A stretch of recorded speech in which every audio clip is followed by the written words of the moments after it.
ඒ සමහරුන්ගේ හාමුදුරනේ කරන්න දෙයක් නැතිවට කරපුවක් තියෙනවා කියලා. බොහෝ දේවල් මිනිස්සු වැළඳ ගන්න මිනිස්සු සතුටින් ඉන්නේ. හැබැයි ඒ හැම එකක්ම පාස් කරගෙන ගිහිල්ලා මිනිස්සුන්ට ජීවිතේ යථාර්ථය තේරෙන දවසට මොකක්ද යථාර්ථය?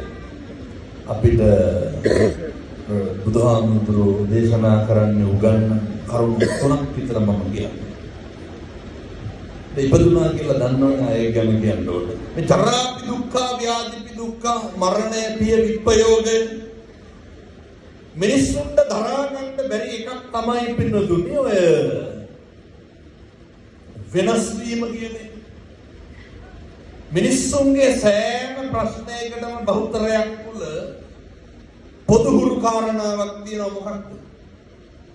මිනිස්සුන්ට හරි අමාරුයි හැම එකකම වෙනස් වීම දරා ගන්න.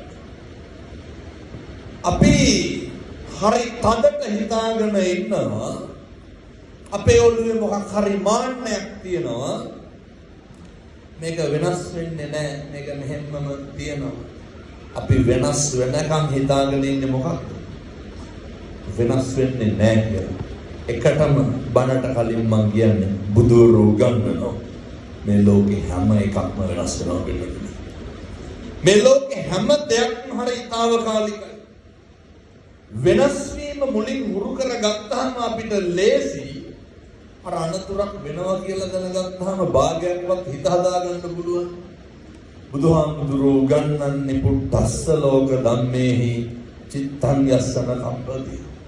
අකම්පිත වෙන්න ජීවිතේ පුරුදු වෙන්න පොඩි කාලේ ඉඳන් ඔය ධර්මයේමයි සරණ පින්නතුන.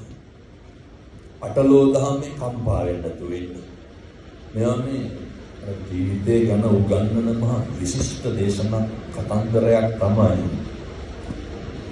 මේක මෙච්චර සරබර වැඩි නම් මේක කට පරිස්සම් කරගන්න.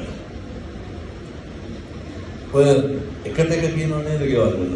සමහරට අජමාන වල ඔයත්තන්ගේ පවුල් වල එහෙම නැතුවද? මොකද ඉනා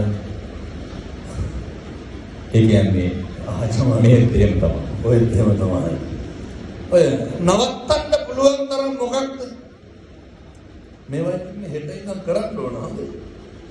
එකට කියන එක නවත්තන්න.